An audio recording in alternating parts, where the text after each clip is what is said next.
person black as hell now is ruling, is in the position of doing something. Then it's a change.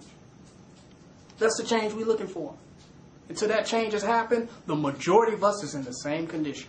Because when the white man run out of dark ones to kill, guess what? He's going to have to move down a shade to the lighter ones.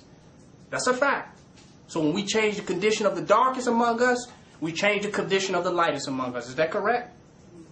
Black is black. So that's the perspective that we are coming with today.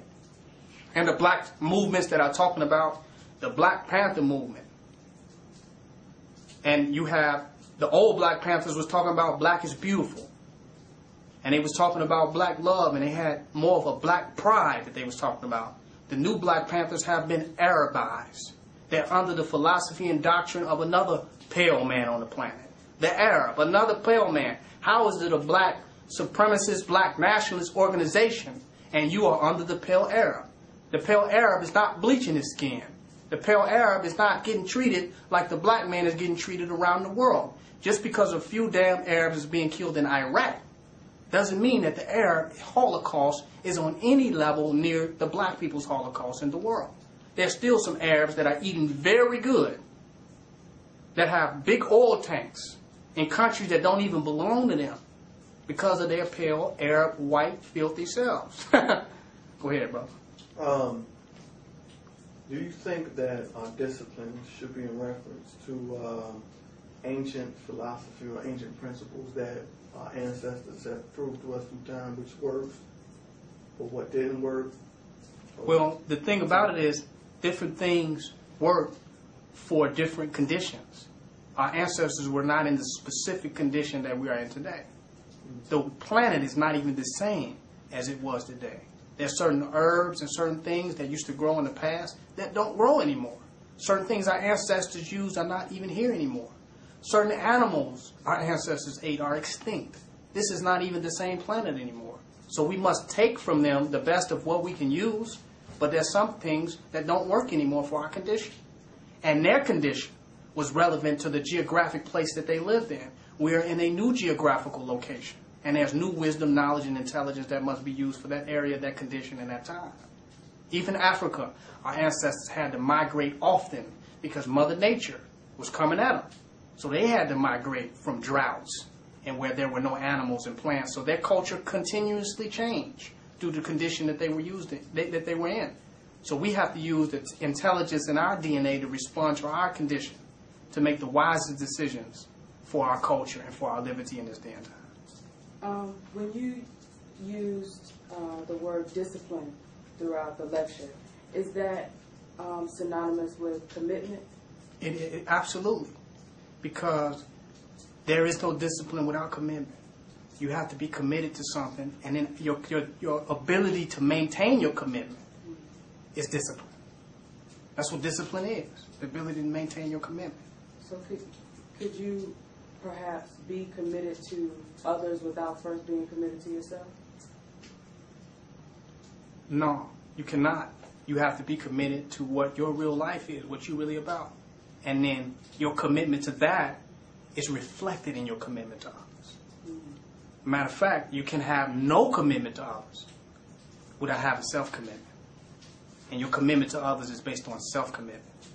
The commitment to the principles and what you stand for, what you live for, and what you are made of. That becomes your commitment to others. That means that my commitment is to feeding others.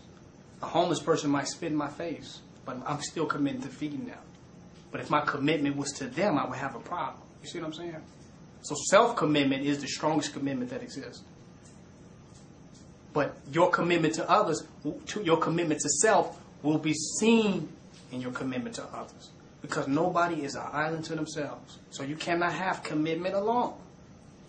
As long as you are in a social environment with other people there, you will see your commitment to others in your commitment. If you don't see commitment in others, there is no commitment whatsoever where you're with others and you have commitment. You follow what I'm saying? That's a fact. If I have commitment to others, when you all feel like it's time for me to speak, I have commitment to getting up there to speak. I can't have commitment if I don't have commitment to anyone else. Now, my commitment is not specifically to others, but it is seen in how I treat and deal with others. You follow what I'm saying? It's a fact. So I cannot be committed and not that commitment don't show up in relationships. It's impossible. Unless I'm committed to the animals in the jungle. Or the insects and the trees. You follow what I'm saying? That's a fact. Any other questions? What do you think about island sovereign living? Some people want to live as sovereigns, but I think there are places where the concept of sovereignty don't even exist. To me, sovereign is a political concept based upon being able to maintain our position in the face of a natural enemy. You can be sovereign on an island till the white man come. But in America, if you can be sovereign in America, amongst him, you can be sovereign anywhere. You follow what I'm saying? But if you're sovereign on an island, you're sovereign till he get there. We're mastering being sovereigns, dealing with him. So when he show up with the island, guess what? We're going to be able to deal with his ass there too. Otherwise, it's not sovereignty. You just tree hugging. You just living in the grass. Till they find out where you at. You're a runaway slave. You follow what I'm saying? That's a fact. And they looking for runaway slaves. But you had some slaves that stood right there and wasn't running nowhere and wasn't going to be no slave. You had some of them too. That's a fact. This is the kind we are. We're not running from nowhere. We're going to stand right here and be free, and stand right there and be free, and stand over there and be free too. Any other questions?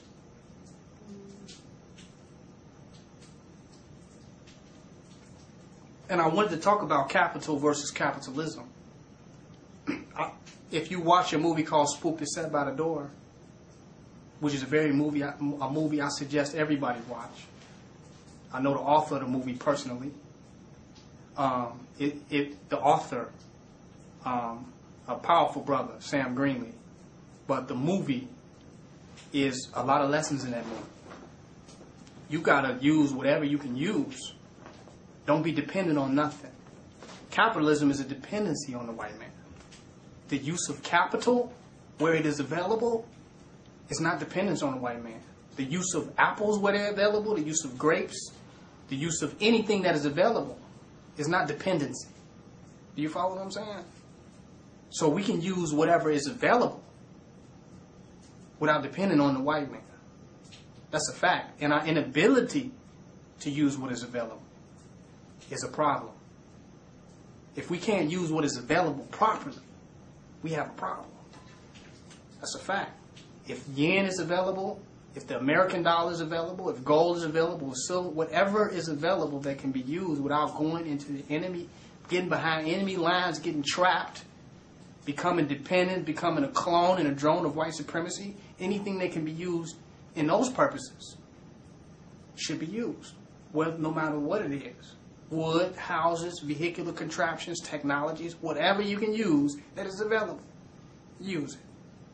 To become dependent on a system to enslave black people under the auspices of getting free will not work. That's the issue with capitalism. Some people say, oh, I'm working a job and this is eventually going to work for the people. But they're not giving not one penny to nothing a black person is doing. They're not helping no progressive black movement in no way, but they claim they're working and learning and going to school to create a different position for black people. But none of their skills is working for black people. That's a problem. That's the system of capitalism. Using capital, not a problem. Using wood, tree, whatever is available, it's not a problem. If we take over a town or whatever, we're going to use whatever is there. That's a fact. We should be able to. Any revolutionary would do that. So anyone who's talking about not using capital or not using anything that is available is not a revolutionary. Because you tell me any revolution where the generals, the soldiers, and people called in revolution didn't use what was available. You show me any. There is not one. So that's not a rational concept. And anybody talking about communism and socialism versus the use of capital at all is not rational, because there has never been a successful communist or socialist revolution ever. It is nothing but philosophy. You know what I'm saying? And conjecture. There has never been a successful communist or socialist revolution yet. Any of them are still struggling and a lot of them are almost about to fall right now with their communists and their socialists. That's a fact. It's a struggle. So that doesn't work. Now, capitalism is control over the means of production based upon communist or socialist philosophy, controlling the means of production for the use of keeping a certain class of people in power. Using available resources is not control over the means of production to keep a certain class in power. Y'all follow what I'm making? Capital is stock. It can be considered animals, whatever. It's stock. Whatever stock can be used. Now, stock as a UCC term is something you trade with. Stock as a farmer is what you